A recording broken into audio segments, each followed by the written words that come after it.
Hi everyone, my name is Maze and this is my story. Hi, I'm Maze from the West Bank, and this is my story. Please like and subscribe. I was born as the youngest of 4 siblings, and both my parents were medical professionals. Mom was a nurse and Dad was a lab technician. But growing up, I didn't see much of Mom. She worked really long hours, and even when she was home, she was mostly quiet and preferred to be in her room. I wondered why she was like that. But Dad was the complete opposite. He was always home in time to cook dinner and help my siblings with their homework. And no matter how tired he was, he would read me stories every night. Daddy, you cheated. You skipped a few pages. What? No, I didn't. Last night, the princess was in the forest, remember? You have to read from here again. But the story's almost finished now, sweetie. From the forest, Daddy. You know she never forgets anything, Dad. It was true. Growing up, I observed everything and had the best memory. If anyone had trouble remembering anything, they asked me. Maze, do you remember seeing my keys anywhere? Yeah, Mom, you put them in the fridge next to the milk. Maze, do you know where my pink shoes are? They've been in the garage since September. Honey, what was that joke I told you 2 weeks ago that made you laugh so much? Oh, what do a clown's farts smell like? They smell funny. My parents would drop me off at Grandma's every day before going to work. She lived with my aunt and uncle and adored me, but I never liked Aunt much. She always had something to say about Mom. Oh, Maze, your hair looks terrible. Doesn't your mother ever brush it? Poor child, you look thin. Is your mother too busy to cook? Well, it was true that Mom never did those things, but I still felt annoyed. And one day as I was playing with my cousin, I heard Aunt say to a visitor, "Oh, that one, she's my niece. Her mother dumps her here every day because she cares more about herself than her own child." I felt so mad that I ran into the kitchen and spat straight into the pot of food she was cooking. But I couldn't stop thinking about what Aunt had said. I was going to ask Mom why she didn't care about me. That evening, I was waiting for her to return when suddenly the phone rang. It was Mom. She asked for Dad, but he was in the shower. Okay, Maze, listen carefully. Tell Dad that I won't be coming home for a few weeks. What? Why? He knows why. I can't really explain right now, but in case I don't come back, Maze, I promise, everything will be fine. Mom, why wouldn't you come back? Don't you love us? But she just hung up. When I told Dad about her mysterious phone call, he looked really worried. But then he said she'd just gone to visit her sister. I didn't believe him for a second. Mom finally came back after weeks, looking really tired, and just went to her room. And we never spoke about where she'd gone. One evening at dinner, Mom got a phone call and she said she had to go. As she was getting ready, I snuck into the car secretly. I wanted to see what she was up to. Mom parked outside a house, and once she was inside, I peeked through the window, and I saw a sick-looking boy in bed. Mom checked the machines around him, fed him medicines, and made him laugh. I'd never seen Mom like this. And when she stepped outside, she almost tripped when she spotted me. Maze, what are you doing here? I just wanted to see what you were doing, Mom. Is that boy really sick? Yeah, he is, sweetie. Would you love me more if I got sick? Mom looked stunned and then pulled me into a hug. Don't say that, Maze. I love you very much. I'm around sick kids all the time, and sometimes I just don't have the energy for my own family. It's not fair, though, and I'm sorry. Where did you go for 3 weeks, Mom? I caught a bad illness from a patient, and I had to stay away so you guys wouldn't get sick. And I didn't want to worry you by telling you the truth. Mom, you made that kid so happy. I want to do that too. I'll be a doctor one day, and I'll treat all sick people for free. And I'll give them medicines that taste like Nutella. That sounds lovely, Maze. After that day, Mom and I got closer, and I became obsessed with becoming a doctor. Soon I joined an all-girls school, and I was always one of those kids who loved it. The only problem was my cousin, Siham, who was in my class. We'd grown up playing together, but ever since we joined school, she seemed to hate me. Maybe it was because I always had good grades and she was barely passing. To make things worse, Grandma was always telling Siham to be more like me. Why, Grandma? She's so boring.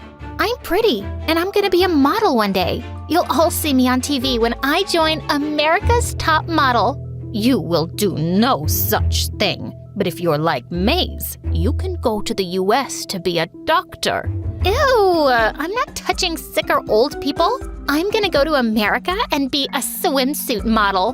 Grandma threw her shoe at her, which she dodged, and I couldn't stop laughing. But I asked my parents if I could really go to the US one day to study, and they said if I had good grades, then yes. By the time I reached high school, I was more determined than ever, but Siham always mocked me. Don't you ever want to do something fun, Maze? Like what? Shopping, dressing up, talking to a hot boy. Have you seen the cute ones next door? Right next to us was an all-boys school, and I knew the girls spent half their time spying on the boys and exchanging notes. I've got bigger things to focus on right now, like going to the US. Yeah, I have the same dreams, girl, but I'm not working so hard for it. And you'll see, I'll be way more successful than you. Like, who needs more doctors? Everyone? If I'm sick, I'm not gonna go to a model. Then don't get sick. It's not hard if you eat an apple every day. Wow, you could be a doctor already. Now, please, let me study because I'm actually serious about my dream. And who says I'm not? I'm so sick of you always acting like you're better than me. With that, Siham suddenly snatched my book and ran off, laughing and tearing out pages from it. I chased after her, but suddenly I felt a sharp pain in my leg. I fell to the ground and fainted. I woke up in the hospital with my family around me. When I asked them what had happened, my parents said the doctors were still running tests. But what we found out completely changed my life. It turned out that I had bone cancer. Luckily, the doctors said that it was curable. It was really tough undergoing the treatment, but I stayed strong and got through it with my family, who was always by my side. And within a few months, I was cancer-free. But I ended up with a permanent limp and had to use crutches for some time. On my first day back at school, I felt life was finally getting back to normal. But I started noticing how some students looked at me with pity, and I couldn't help feeling annoyed at times. One day, I'd just walked into a busy library when a group of girls got up from their table and turned to me. You don't need to walk around looking for a table, Maze. It must be hard for you. Just take ours. Girls, why do you have to act so weird around Maze? She's really strong. I mean, she just beat cancer. She can walk to a table on her own. I knew my teacher meant well, but I realized so did the girls. I appreciate the offer, but also, I'm completely fine. It's only a limp. Why don't you join me? You can also ask me anything you want about my sickness. I don't mind. My parents had spent all their savings on my treatment, but I didn't let that get me down. I was working harder than ever to apply for scholarships to US universities. One day, I went into an empty classroom during recess to study, and I walked in on Siham making out with a boy. Oh my God, what are you doing? How did you get in? I told my friends to guard the door. Your friends aren't outside, and you're crazy. You could get into so much trouble for sneaking in a boy. Just then, we heard some voices outside the classroom, and Siham grinned. No, I won't. With that, she jumped out of the window. And of course, I couldn't do that. And seconds later, a teacher walked in. We were taken to the principal, and even my parents were called. They all believed that I hadn't sneaked the boy in, but I also refused to tell him who did. And the boy didn't even know Siham's name. Maze, I will have to suspend you since you're covering up for the culprit. But I didn't give them Siham's name, and I got suspended for a week. I was so mad at that witch. But soon, I got some news that made me forget everything. I received an acceptance letter from a top-ranking medical school in the US on full scholarship. My parents and siblings were overjoyed for me, and I couldn't wait to tell Grandma. But when I went to visit her with Mom, she didn't look happy to see me. What's wrong, Grandma? I'm just deeply disappointed in you, Maze. Siham said you got suspended from school because you were caught with a boy. How could you? I felt furious. She's lying. It wasn't me. But just forget all that nonsense, Grandma. Look, I got into a university on full scholarship. Suddenly, Aunt took the letter out of my hands. I've been telling you for years, Mama. May's parents have always been too easy on her. She's sneaking boys into school, and they're still going to trust her and send her away to the US? God knows what she'll do to bring shame to the family. Mom leapt forward and gave her a tight slap.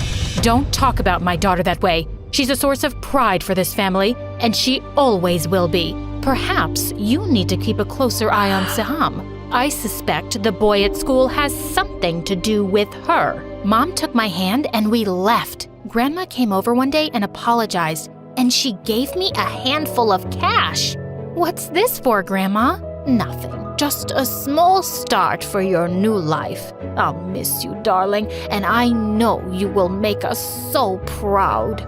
It was really hard when I had to leave because I'd never been away from my family before. But I was also excited for my new adventure. But at first, landing in the US was more of a cultural shock. Everything seemed 10 times bigger, and people seemed a lot friendlier back home. I felt almost invisible as I walked across the campus to the hostel. Suddenly, I lost my balance and almost fell down when someone caught me. I looked up to see a tall girl. Need some help with that? Her name was Kylie, and it turned out that she was in the room right next to mine. She ended up helping me unpack, and we stayed up really late talking. Can I ask you why you limp? When I told her I survived cancer, she looked awestruck. Wow, Maze, it's so brave of you to chase your dream and be here all on your own. Well, now you got me. Kylie was my first friend and the closest, but I slowly started to mingle with others as well. After always being in an all-girls school, it was strange for me to be studying with boys, but over time, some of them became really good friends.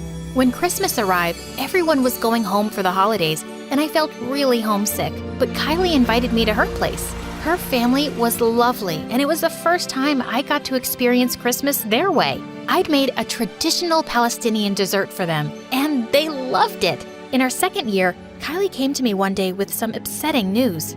Her dad had been unwell lately, and she'd decided to transfer to a college in her hometown. I'm gonna miss you so much, Maze. Me too. I can't even imagine this place without you. I'll come see you soon. I put on a brave face as she left, but once I was inside my room, I couldn't stop the tears. Suddenly, there was a knock on the door, and when I opened it, I nearly fell back in shock. It was my sister. It turned out that she'd applied to the US for her master's, and she'd gotten into a college right next to mine. I never thought I could go so far away from home, but seeing you do it gave me the courage, Maze. This is the best surprise ever! Welcome to your new home! Hey, you made it! Thank you so much for watching. I just want to say that it wasn't an easy journey. It was kind of tough, and I faced a lot of obstacles in the way, but with hope, passion, and patience, I managed to get through all of them. And right now, I'm in my second year in medical school, achieving my dream in becoming a doctor.